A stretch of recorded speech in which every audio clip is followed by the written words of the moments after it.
Assalamualaikum warahmatullahi wabarakatuh.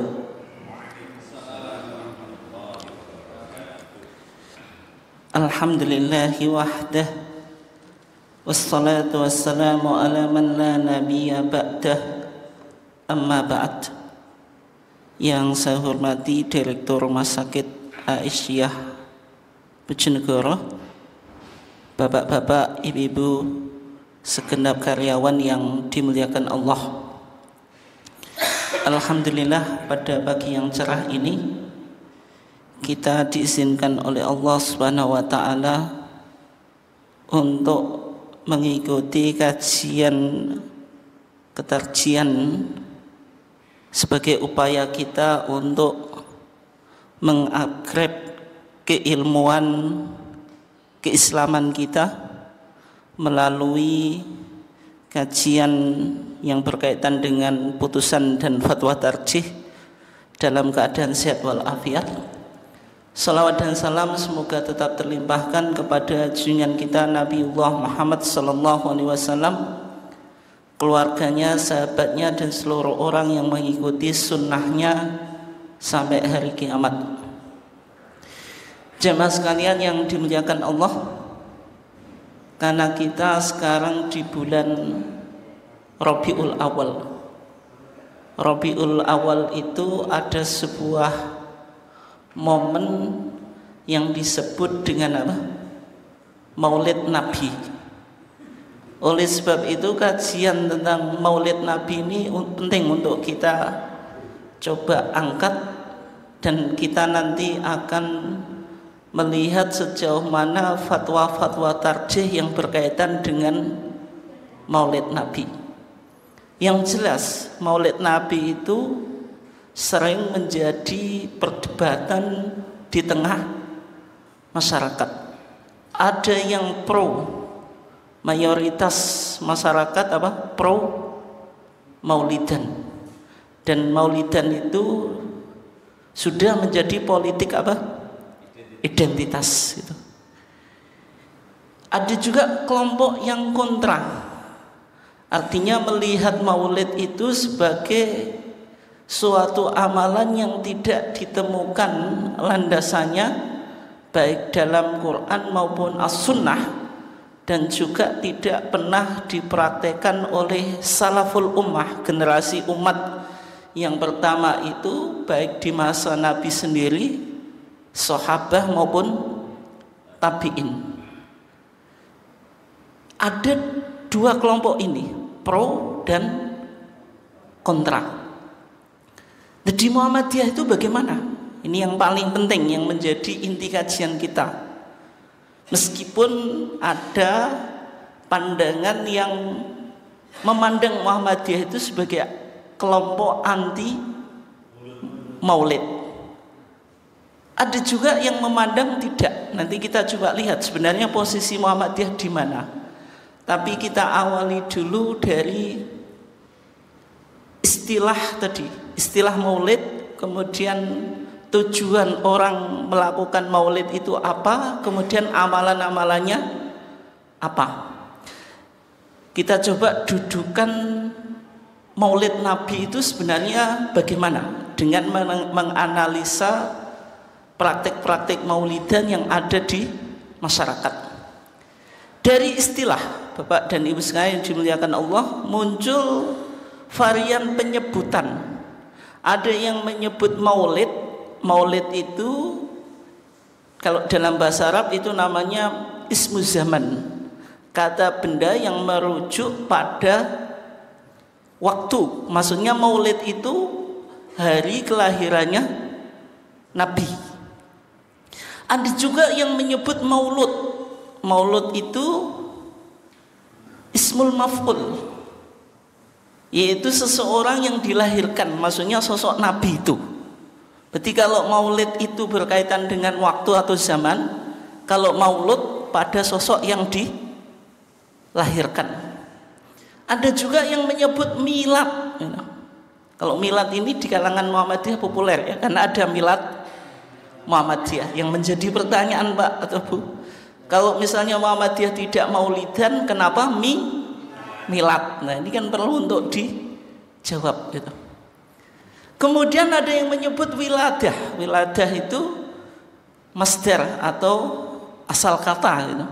Ada juga yang menyebut Idul Maulid atau Idul Maulud, dihubungkan pada hari raya karena ada perayaan yang cukup apa? Besar. Ada juga yang menyebutnya Ihtifal Maulidin Nabi, festival atau perayaan Maulid Nabi. Ada istilah-istilah yang sebenarnya ini varian istilah saja yang dari satu tempat berbeda dengan tempat yang lain. Kalau di Bojonegoro ini istilah yang populer dua, kalau enggak Maulid ya Maulud aja, Muludan gitu bahasa Jawa ya. Kemudian tujuan orang melakukan Maulid itu apa?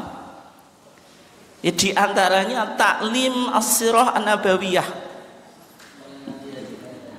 Momen tersebut digunakan untuk apa? Mengajarkan sejarah Nabi, bagaimana Nabi dilahirkan, bagaimana perjuangan dakwah Nabi di dalam menyiarkan agama Islam. Itu di antara tujuannya. Ada juga takdim ruhi an-Nabi sallallahu alaihi wasallam, menghadirkan rohnya Nabi. Caranya bagaimana, Pak?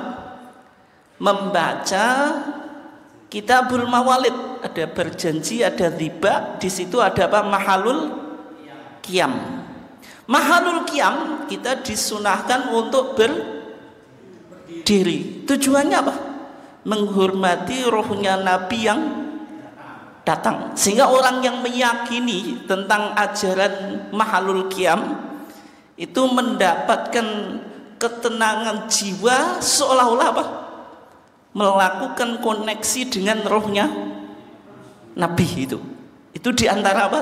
Tujuan. Nah, momen Maulid itu tujuan atau momen yang sakral untuk bisa apa? Kita berkoneksi dengan rohnya Nabi itu. Kemudian ada juga yang memiliki tujuan Maulid itu ziyadatul iman wal mahabbah, yaitu menambah iman dan kecintaan kepada Nabi. Ada juga yang memiliki tujuan ziyadatul umur ad-dunyawiyah, menambah materi-materi keduniaan. Bagi seorang pedagang, Pak, bulan Maulid itu bulan yang apa, Pak? Berkah, karena bisa apa?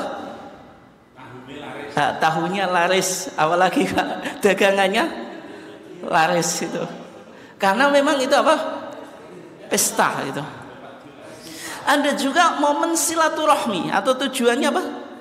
Silaturahmi, ngumpul-ngumpul, ya momennya apa?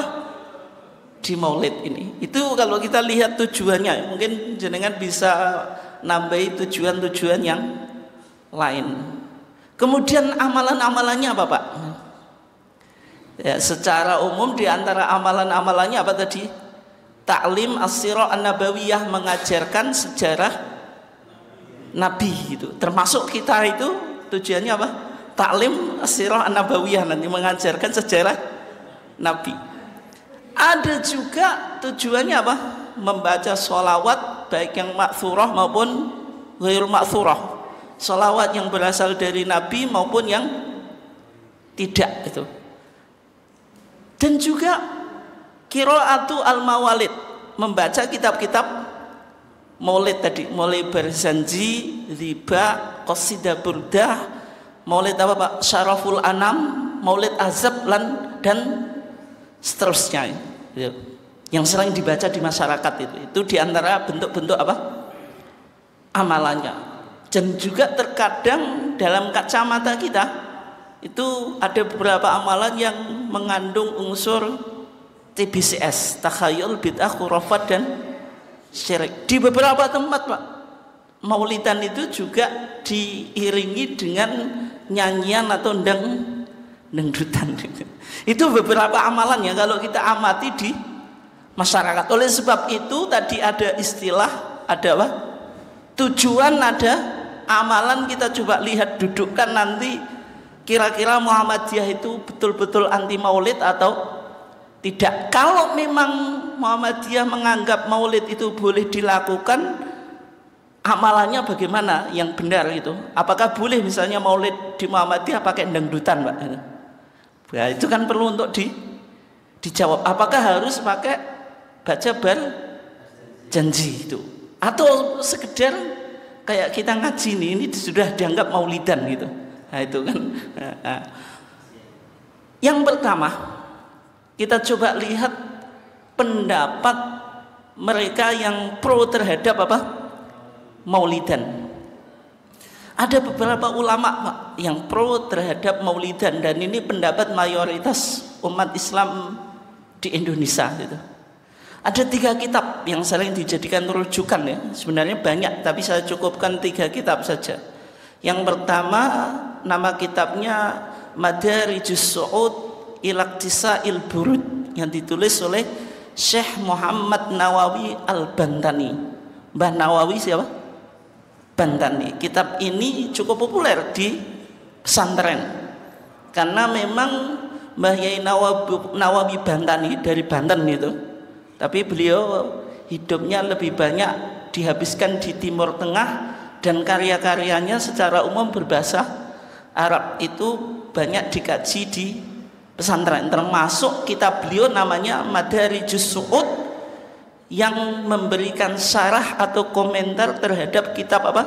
Maulid Al-Barjanji, yang ditulis oleh Syekh Abu Ja'far Al-Barjanji. Orang Jawa nyebutnya apa, Pak? Berjanjen. Itu kitab yang pertama. Kitab yang kedua nanti kita coba lihat, ada sebuah kitab yang ditulis oleh Sayyid Muhammad Ibn Alawi Al-Maliki Al-Hasani, yang judulnya Haulal Ihtifal Bimaulidi An-Nabi Asy-Syarif, sekitar perayaan Maulid Nabi Syarif, yang ditulis oleh Sayyid Muhammad Ibn Alawi Al-Maliki Al-Hasani. Ini beliau meninggal tahun 2000-an. Nah, beliau ini kan hidup di Mekah, banyak ulama-ulama Indonesia yang belajar kepada beliau. Yang ketiga, kitabnya judulnya Al-Adillah Asy-Syar'iyyah ala Jawazil Ihtifal Bimiladi Khairil Bariyah. Dalil-dalil syar'i tentang kebolehan apa?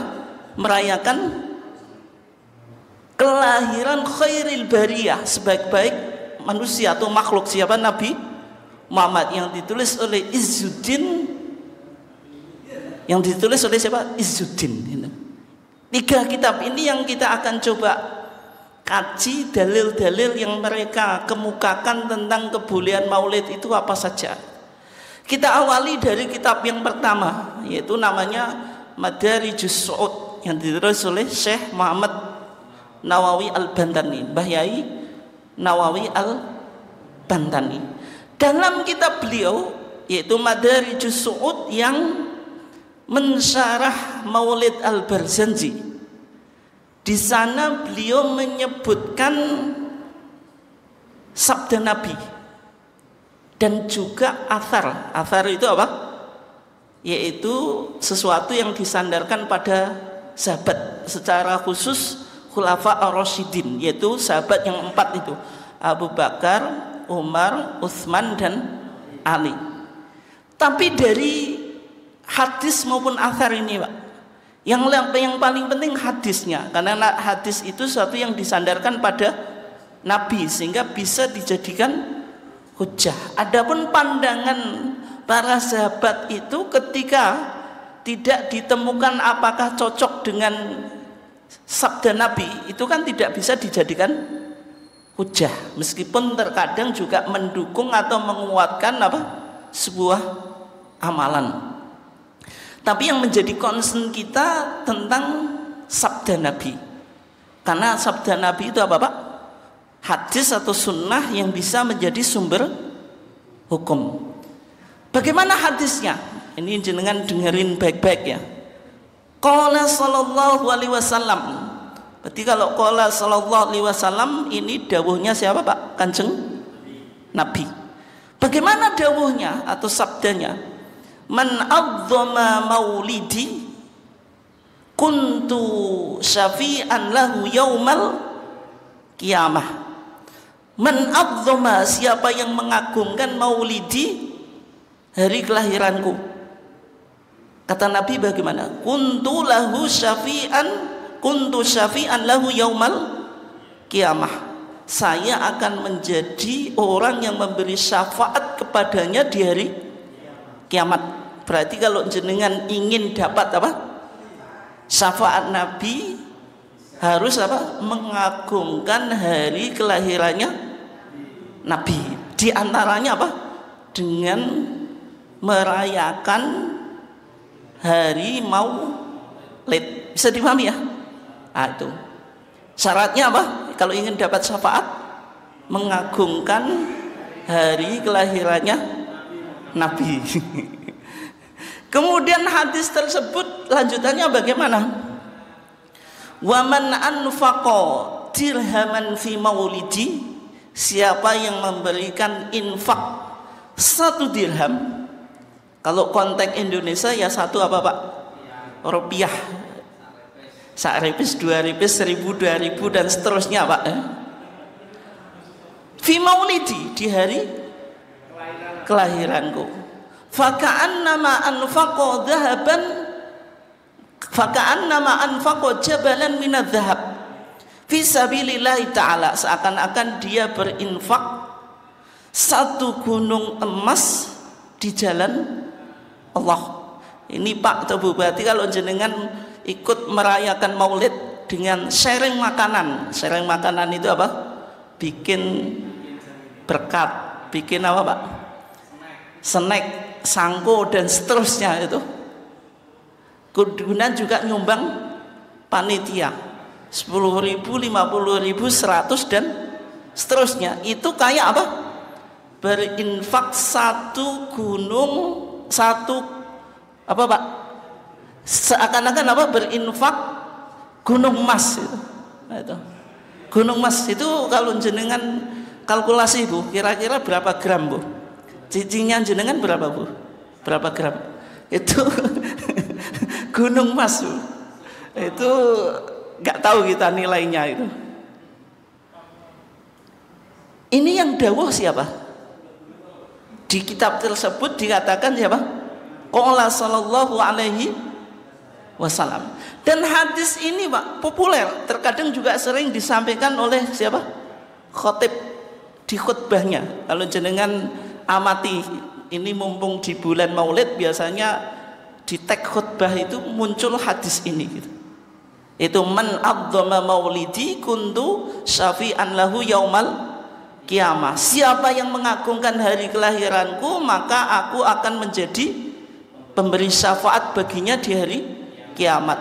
Wa man anfaqa dirhaman fi maulidi, siapa yang menginfakkan 1 dirham di maulidku, faka'annama anfaqa jabalan minadz dhahab fi sabilillah, seakan-akan dia menginfakkan 1 gunung emas untuk jalan Allah.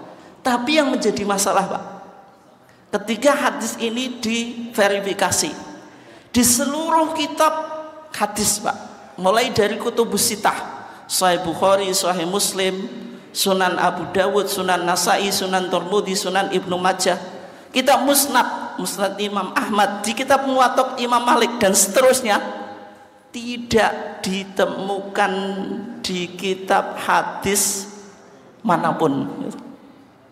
Sehingga dalam pandangan ulama, kalau kita menemukan sebuah hadis yang disandarkan kepada Nabi ternyata tidak ditemukan di kitab hadis manapun, disebut haditsula aslalahu, hadis yang tidak punya asal atau sumbernya atau dasarnya. Berarti hadis macam itu terindikasi sebagai hadis apa Pak? Maudhu, hadis palsu, sesuatu yang disandarkan pada Nabi tapi tidak bisa diverifikasi. Itu disebut hadis maudhu atau hoax gitu, palsu. Itu hadis yang pertama yang sering dijadikan apa? Dasar tentang peringatan Maulid Nabi. Kemudian yang kedua Pak, dari beberapa kitab tadi, yaitu ada 3 kitab tadi, di antaranya Maulid Nabi itu dalilnya bisa dihubungkan dengan hadis Abi Qatadah Pak. Ini hadisnya sahih, rawahu Muslim, riwayat Imam Muslim, yang berbicara tentang kesunahan puasa Senin. Puasa apa? Senin. Nabi itu kan punya kebiasaan melakukan apa? Puasa Senin. Ada Senin, ada Kamis, tapi yang secara khusus menjadi topik kita puasa apa? Itu saumu yaumil itsnin, puasa hari Senin. Ketika sahabat bertanya, "Ya Rasulullah, kenapa engkau suka melakukan puasa Senin?" Dalam hadis Abi Qatadah dikatakan, hadis Abi Qatadah Al-Ansari, "Su'ila Nabi sallallahu alaihi wasallam an shaumi yaumil itsnin." Nabi itu ditanya tentang kesunahan puasa hari Senin. Jawabnya Nabi bagaimana, Pak? Qala fihi wulitu. Di hari Senin itu aku dilahirkan. Wa fihi unzila alayya. Dan di hari Senin itu saya pertama kali mendapatkan wahyu. Rawahu Muslimun. Berarti kalau ada hadis riwayat Imam Muslim jelas sahih atau enggak, Pak? Sahih. Kalau ada hadis rawahul Bukhari, riwayat Imam Bukhari, kemudian rawahu Muslim, riwayat Imam Muslim, itu talaqi al ummah bil qabul, diterima oleh umat ini sebagai hadis yang sahih, tidak perlu jenengan apa? Verifikasi lagi. Misalnya hadis riwayat Imam Muslim ada di Sahih Muslim, jenengan tanya, ini sahih atau tidak? Oh, berarti pertanyaannya salah. Kenapa? Dia belum tahu gitu. Berarti hadis tadi sahih. Dari hadis ini dipahami berarti Nabi pernah merayakan Maulid, yaitu hari kelahiran. Caranya bagaimana? Puasa Senin. Sehingga kita boleh merayakan apa? Maulid Nabi, hari kelahirannya Nabi. Caranya bagaimana, Pak? Puasa Senin? Enggak. Caranya bagaimana? Bikin perayaan tidak puasa Senin.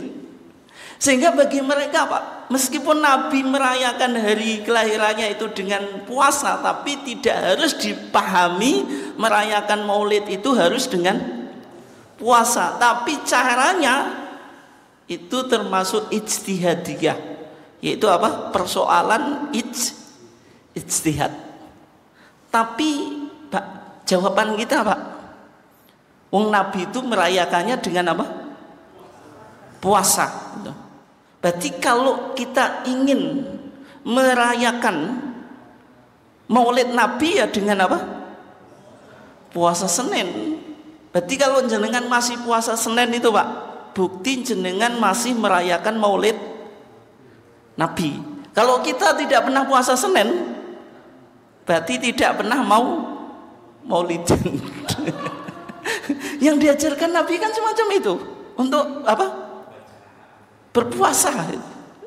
Berarti kalau kita masih puasa Senin menunjukkan kita masih Maulidan. Tapi kalau Nabi ditanya, apakah Nabi pernah bikin acara yang besar, Pak? Bikin panggung, audiennya para sahabat gitu. Para sahabat bikin takir juga gitu. Kemudian apa?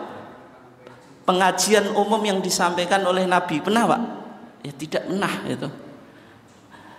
Berarti cara memahami hadis itu kalau kita rujuk di syarah Sahih Muslim, Pak, yang ditulis oleh Imam Nawawi.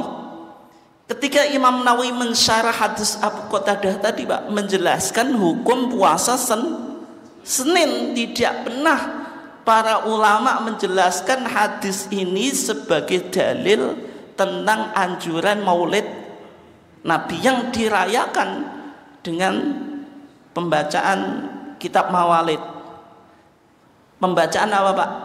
Lantunan nasyid dan seterusnya itu kan tidak ditemukan itu. Kemudian hadis yang ketiga yang digunakan landasan oleh mereka yang pro terhadap Maulid, Pak, yaitu hadis Ibnu Abbas yang bercerita tentang kesunahan puasa Asyura. Puasa apa? Asyura. Puasa Asyura itu tanggal 10 Muharram. atau poso syuro ya, orang Jawa nyebutnya itu. Hadisnya bagaimana? Ketika Nabi datang ke Madinah atau hijrah ke Madinah, Nabi melihat orang Yahudi itu berpuasa di tanggal 10 Asyura. Kemudian Nabi bertanya, "Mahada? Ini hari apa kok orang-orang ramai mensakralkan hari ini?" Orang Yahudi menjawab, "Hada yaumun sholihun ya Rasulullah, ini hari yang mulia." Jadi hari Asyura itu mulia, Pak, bukan kayak mitos di Jawa itu. Bulan Syura, bulan gak wani nggih gawe, Pak, gitu. Itu. Makanya bulan sepi, Pak, kalau bulan apa? Syura gitu. Karena hari sial gitu. Tapi bagi pandangan orang Yahudi, yaumun soleh, hari baik. Kenapa? Najjallahu bani Israil min aduwihim. Allah menyelamatkan Bani Israel dari musuhnya. Ketika Bani Israel diperbudak oleh Fir'aun selama 4 abad atau 400 tahun, dijanjikan oleh Allah memasuki tanah perjanjian, diutuslah siapa? Musa. Musa dikejar oleh Fir'aun sampai Laut Merah, kemudian tongkatnya dipukulkan, laut membelah. Musa lewat, Fir'aun mengejar di tengah laut, kemudian turun wahyu suruh memukulkan lagi, Fir'aun tenggelam. Itu terjadi pada 10 Muharram atau Asyura. Oleh sebab itu, sebagai ekspresi kesyukuran, orang Yahudi puasa pada tanggal 10 Muharram. Berarti puasa Muharram itu, Pak, atau 10 Asyura itu syar'u man qablana, syariatnya umat-umat sebelum kita yang sudah diawali oleh Bani Israel. Ketika itu Nabi mendengar jawaban mereka, Nabi bilang apa? Ana ahakku bi Musa minkum. Kalau gitu saya lebih berhak untuk mengikuti syariatnya Musa daripada kamu sekalian. Kemudian Nabi berpuasa Asyura dan memerintahkan sahabatnya untuk berpuasa. Hadisnya sahih atau enggak? Sahih gitu. Berarti dari hadis ini, Pak, dipahami oleh mereka Bani Israel itu puasa Asyura sebagai ekspresi apa, Pak? Kemenangan. Nabi Muhammad juga apa? Berpuasa di bulan Asyura itu. Lah kita umatnya Nabi Muhammad bolehkah bergembira dengan merayakan hari kemenangan, Pak?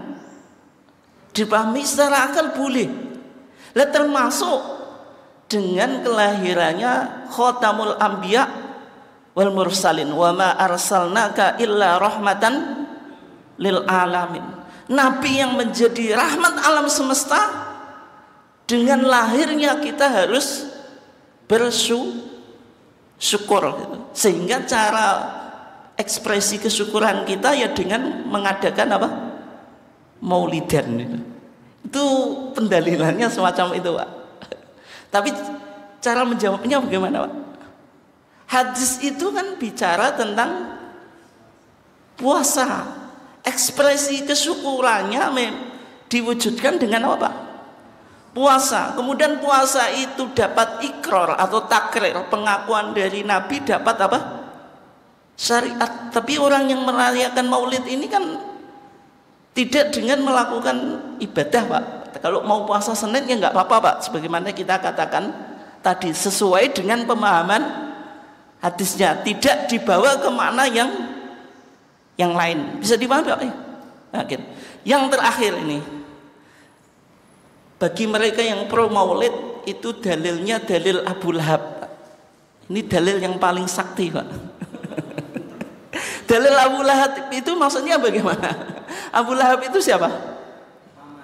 Pamannya Nabi. Beriman atau tidak? Kafir. Matinya kafir, Pak. Yakin, Pak? Yakin. Wong Al-Quran itu memvonis Abu Lahab di surga atau di neraka?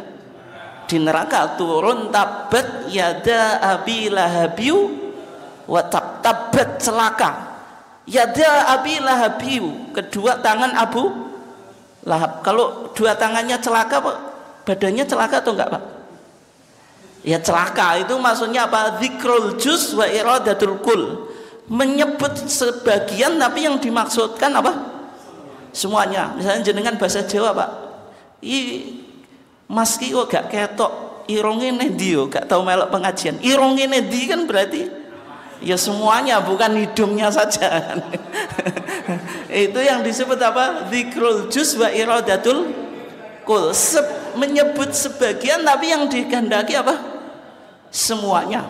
Tabbat yada Abi Lahabiu wa tab. Kenapa turun ayat ini?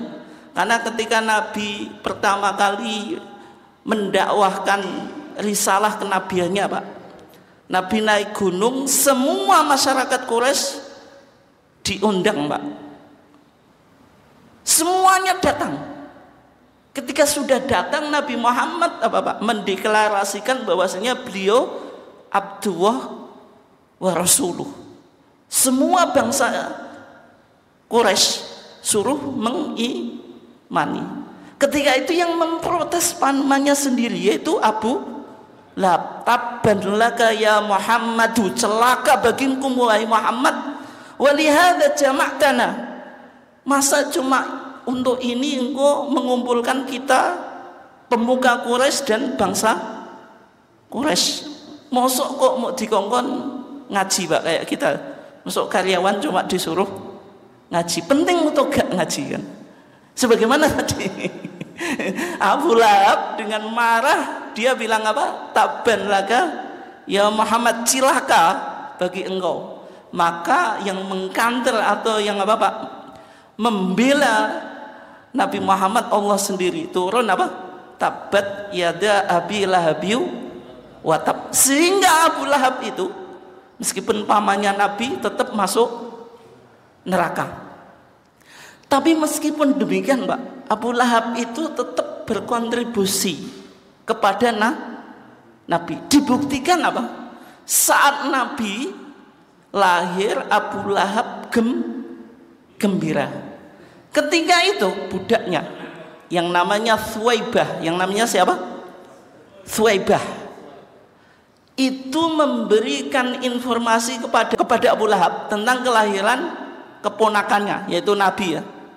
Jadi Aminah melahirkan Nabi. Thuwaibah budaknya cepat keluar untuk memberikan informasi kepada Abu Lahab. Ketika Abu Lahab mendengar keponakannya lahir, Abu Lahab seneng, Pak, gembira yang luar biasa, sampai orang yang memberi kabar gembira, yaitu budaknya siapa namanya?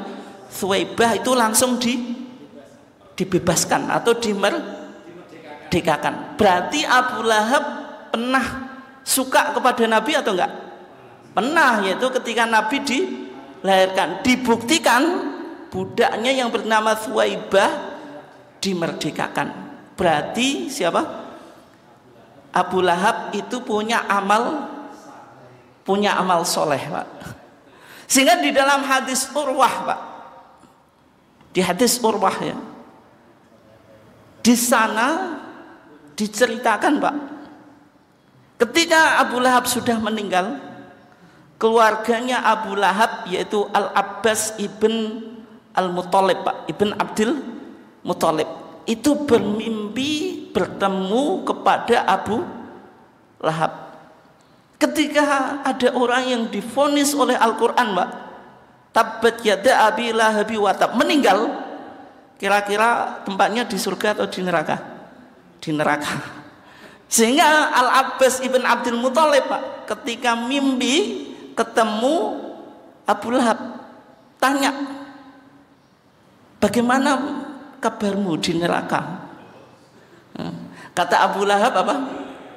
Lam ajid rohatan, saya tidak bisa istirahat, Pak, selalu disiksa. Ghaira anni sukitu bihadihi, hanya saja saya diberi minum dengan ini, dengan memberikan isyarat antara ibu jari dan jari telunjuk ini keluar apa, Pak? Air. Karena orang disiksa di neraka. Neraka itu panas Pak. Kok tahu Pak? Namanya naron itu api. Orang dibakar itu pasti kehausan Pak itu. Sehingga dia minum air yang muncul dari apa? Di antara ibu jari dan jari telunjuk. Kenapa kok bisa muncul air? Karena ini apa Pak? Balasan Abu Lahab yang pernah apa? Memerdekakan Thuwaibah, sehingga tiap hari Senin airnya itu apa Pak? Muncul. Tapi selain hari Senin Abu Lahab itu tetap kehausan Pak, disiksa terus. Tapi kalau hari Senin dapat dispensasi apa? Siksa tadi, bisa minum air. Oleh sebab itu Pak, orang yang berpandangan Maulid Nabi itu ada dalilnya Pak. Di antaranya siapa? Syekh atau Al-Hafidh Muhammad Ibn Nasiruddin Ad-Dimashqi, beliau membuat syair Pak. Idza kana hadza kafiran, kalau orang yang kafir ini yaitu siapa? Abu Lahab Pak itu. Idza kana hadza kafiran ja'a damuhu, yang mana Al-Qur'an sudah apa Pak? Mengkritik Abu Lahab dengan turunnya apa? Bitabbat yadahu fil jahimi mukhallada, dengan turunnya surat apa? Tabbat yada Abi Lahab wa tab, sehingga beliau di neraka apa Pak? Jahim dengan kekal. Ata annahu fi yaumil itsnain daiman, kalau sudah hari Senin selamanya Abu Lahab itu apa Pak? Yukhaffafu anhu lisururi bi ahmada, akan mendapatkan dispensasi apa Pak? Siksa karena pernah gembira dengan kelahirannya Nabi. Terus lanjutannya Pak, fama dhannu bil abdil ladzi kana tula umrihi bi ahmada masruran wa mata muwahhida.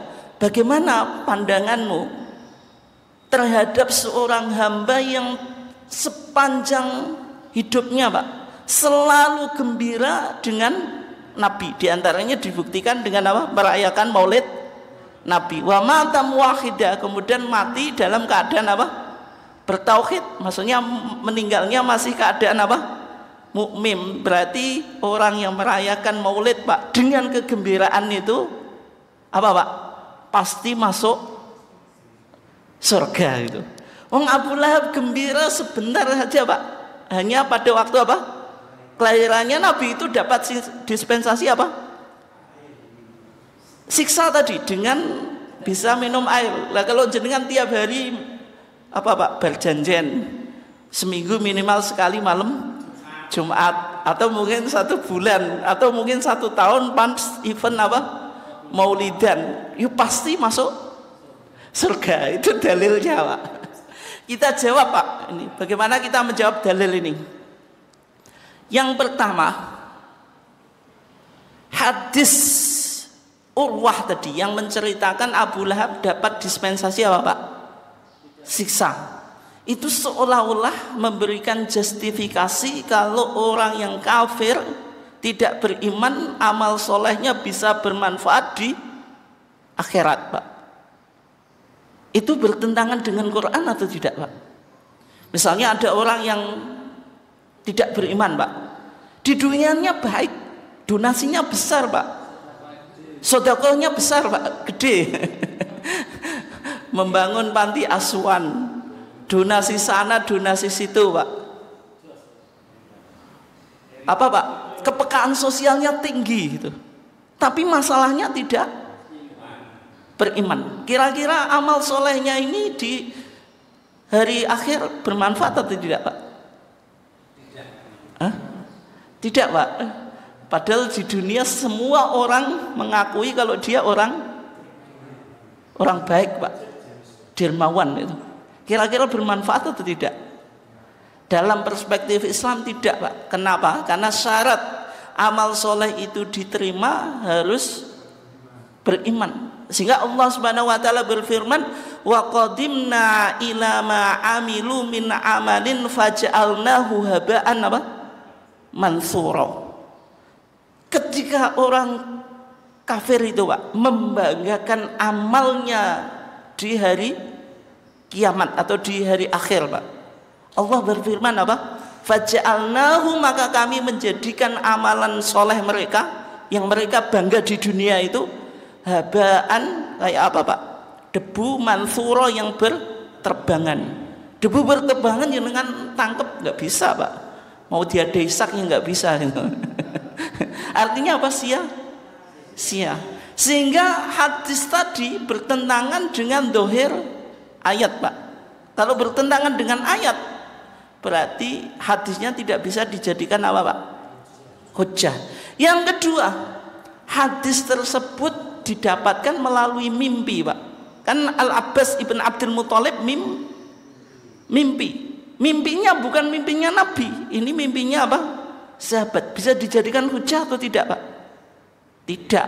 Tapi kalau mimpinya Nabi itu wahyu, bisa jadi hujjah. Sehingga Al-Imam As-Suyuti ya, dalam usul fikih, apakah ilham yang diperoleh dengan melalui mimpi itu bisa dijadikan hujjah atau tidak? Beliau mengatakan ilhamuna laisa bifaqdi thiqati min ghairi ma'sumin bihi bihujjati. Ilham kita yang bukan dari sahibul ismah Pak, bukan dari Nabi, itu tidak bisa dijadikan hujjah dalam menetapkan apa? Hukum. Lifaqdi thiqati, karena ada potensi tidak otoritatif, tidak bisa kredibel, tidak apa Pak? Bisa dipercaya, sehingga apa? Tidak bisa dijadikan hujjah. Itu alasan kita. Yang berikutnya, hadis tadi bukan marfu kepada Nabi Pak. Itu kan bercerita tentang sahabat, bukan yang dilakukan oleh Nabi, sehingga tidak bisa dijadikan apa? Sandaran hukum. Itu diantara beberapa dalil yang sering dipakai bagi kelompok yang pro apa Pak? Maulidan. Yang kedua Pak, sebelum kita tutup ya, kelompok yang kontra tahlilan, dalilnya sederhana Pak. Ada dalil Quran dan hadisnya atau tidak? Tidak.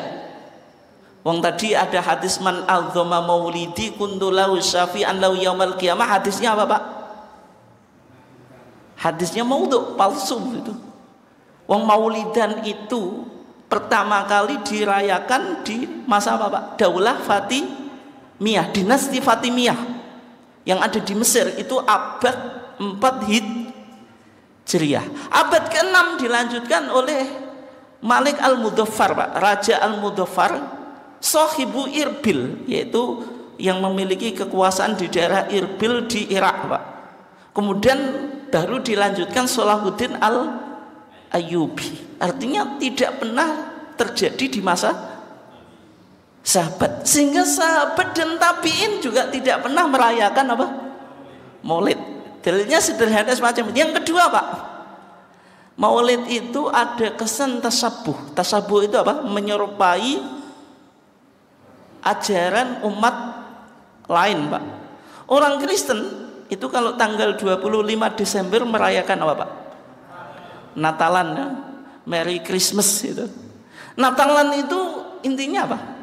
Merayakan kelahiran juru selamat, yaitu Yesus Kristus. Nah Maulid itu, Maulid Nabi Pak, merayakan apa? Kelahirannya Nabi, berarti sama lah. Sehingga apa? Man tasabbaha biqaumin fahuwa minhum. Siapa yang menyerupai suatu kaum, maka dia bagian dari kaum tersebut. Itu kelompok yang kontra terhadap tahlilan. Dan sekarang Pak, dari pro dan kontra itu Muhammadiyah kira-kira bagaimana? Sebenarnya Pak, Muhammadiyah itu tidak anti Maulid Pak. Di SM Pak, nanti jenengan bisa telusuri di internet. Di SM Suara Muhammadiyah yang terbit tahun 1921, di sana sudah ada Muludan Kanjeng Nabi Muhammad. 1921 NU sudah lahir atau belum Pak? Belum, NU itu 1926. Artinya Muhammadiyah sudah maulidan dulu sebelum NU maulidan. Apakah Muhammadiyah sekarang tidak sama dengan Muhammadiyah dulu Pak? Ya kita lihat bagaimana merayakannya dulu. Dalam pandangan Muhammadiyah ketika melihat persoalan Pak, di kitab Masail Al-Khoms ya, kitab 5 masalah. Persoalan itu harus dipetakan. Ini perkara keduniaan atau perkara apa? Agama. Maulidan itu bisa dibawa ke perkara agama atau enggak, Pak? Kalau perkara agama harus ada dalil Quran dan sunnah. Tidak ditemukan dalil Quran dan sunnah, sehingga yang bisa kita pahami maulid itu persoalan keduniaan. Kalau persoalan keduniaan hukumnya apa, Pak? Mubah. Al aslu fil asya apa? Al ibah. Hukum asal sesuatu itu boleh, sehingga maulid itu konteksnya ke duniaan, sebagaimana milad Muhammadiyah itu ke duniaan. Kalau keduniaan tidak boleh, Pak. Misalnya jenengan siapa yang mendatangi maulid dapat syafaat, itu dalilnya mana kan gitu. Sebagaimana kita tidak pernah siapa yang ikut resepsi milad Muhammadiyah dapat apa, Pak? Yang berinfak kayak infak gunung mas, itu nggak bisa. Kenapa? Itu perkara keduniaan. Kayak 17 Agustusan juga sama, Pak. Sehingga dalam pandangan Muhammadiyah, Pak, maulid Nabi itu perkara keduniaan. Kalau perkara keduniaan berarti boleh dilakukan kalau ada maslahat. Contoh maslahatnya apa? Ketika masyarakat jauh dari meneladani Nabi, Pak, tidak ada momen untuk merefleksikan perjuangan apa? Nabi. Sehingga butuh apa, Pak? Perayaan maulid itu. Ketika dibutuhkan saja. Kalau tidak, ya berarti tidak ada anjuran untuk melaksanakan. Ketika misalnya sekarang Pak PP menginstruksikan nggak semua cabang ranting PDM untuk mengadakan maulid Nabi? Kan tidak, Pak, karena dianggap tidak ada kemaslahatan untuk konteks sekarang ini, Pak. Tidak ada maslahat yang mendesak. Kalau bukti kita cinta Nabi itu harus mengadakan maulidan. Yang berikutnya, Pak, kalau Muhammadiyah misalnya mengadakan maulidan, ya tentu ada guidance-nya, panduannya. Diantaranya tidak boleh apa, Pak, diisi dengan sesuatu yang mengarah pada TBCS. Misalnya baca kitab mawalid itu ada berjanji, burda dan sebagainya. Di antara isinya, Pak, meskipun kita mawalid ini baik, tapi kan ada kepercayaan yang tidak ditemukan dalilnya. Misalnya apa? Nur Muhammad. Nur Muhammad itu apa? Cahaya Nabi Muhammad, yang dipahami alam semesta ini tidak wujud kecuali lewat Nur Muhammad. Berarti Allah menciptakan Nur Muhammad, dari Nur Muhammad ini lahir alam semesta. Makanya berjanji, Pak, wa usolli wa usallimu ala nuri al mausuf bitaqaddumi wal awaliyah. Sehingga dengan apal berjanji itu, wa usolli, dan saya bersolawat, wa usallimu, dan baca apa, memberikan salam, ala nur, atas cahaya, al mausuf, yang disifati bitaqaddum, dengan awal wal awaliyah, maksudnya mendahului alam semesta. Yang alam semesta ini tidak mungkin wujud kecuali melalui Nur Muhammad. Wa kaifa tad'u ila dunya daruratu man laulahu lam takhrujid dunya minal apa? Adamin. Bagaimana apa? Bahwasanya Nabi Muhammad ini kalau tidak berkat beliau, lam takhrujid dunya minal adami, dunia ini tidak mungkin bisa diciptakan dari ketiadaan. Itu dalam qasidah burdah kan semacam itu, Pak. Sehingga Nur Muhammad ini hadisnya terindikasi kalau enggak dhaif yang maudhu', Pak, karena itu hanya disebutkan di Musnad di Musnad Abdul Razak, Pak. Di kitab hadis yang lain tidak disebutkan.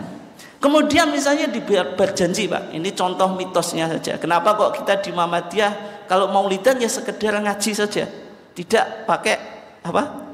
Berjanjian. Di antaranya, Pak, kita berjanji itu ketika Nabi dilahirkan, gitu. Ada cerita, Pak, di sana dikatakan wa hadhara ummahu lailata maulidihi Maryamu wa Asiyatu fi niswatin minal hadirah al-qudsiyah wa hadara, dan datang ummahu kepada ibu Nabi. Siapa yang datang atau berkunjung? Maksudnya kunjung kepada Aminah ketika usia kandungan Aminah 9 bulan. Kalau 9 bulan kan apa Pak? Waktu melahirkan. Sehingga tadi dikatakan wa hadara ummahu, berkunjung kepada ibunya Nabi. Lailata maulidi, malam kelahirannya Nabi. Siapa yang berkunjung? Maryamu Siti Maryam. Maryam itu siapa Pak? Ibunya siapa Bu? Ibunya Nabi Isa. Wa Asia tuh, Asia siapa Bu? Istrinya siapa Bu? Fir'aun. Finiswatin minal hadirah al-qudsiyah, bersama bidadari rombongan surga. Yang menjadi pertanyaan Pak, Maryam itu hidup di masa Nabi Isa. Isa itu sebelum masa Nabi Muhammad. Asia itu hidup di masa siapa Pak? Fir'aun. Fir'aun itu yang disebut Ramses II Bu. Fir'aun kedua, karena Fir'aun itu gelar raja Mesir. Makanya di Mesir itu ada Mahatoh, stasiun kereta namanya Ramses, maksudnya Ramses II. Itu Fir'aun yang diyakini hidup di masa Nabi Musa, tapi istrinya beriman atau mukminah, yaitu Asia. Yang menjadi pertanyaan, bagaimana kok bisa datang Pak? Berarti kan ada cerita-cerita mitos, sehingga kalau kita di Muhammadiyah mengadakan maulid, ya berarti nggak boleh baca apa? Berjanji atau tiba gitu. Ya, itu saja ya. Intinya Muhammadiyah sebenarnya tidak anti maulid. Tapi kalau meskipun maulidan Pak, tidak pakai dalil-dalil itu Pak. Dalil siapa tadi? Dalil Abu Lahab, dalil hadis maudhu, dalil puasa hari Senin, atau dalil puasa Asyura. Karena Muhammadiyah melihatnya itu perkara keduniaan. Ya sama kenapa kita kok milad itu urusan dunia, bukan urusan agama. Kecuali kalau jenengan bahwa milad Muhammadiyah siapa yang datang dapat pahala ini Pak, itu jadi perkara agama dan itu enggak diperkenankan. Mungkin sekian ya kajian kita, sudah lewat 15 menit. Ada pertanyaan atau enggak ini? Enggak ada ya? Ada atau enggak Pak Tebu? Enggak ada ya? Saya juga sudah capek. Kita tutup dengan bacaan hamdalah. Assalamualaikum warahmatullahi wabarakatuh.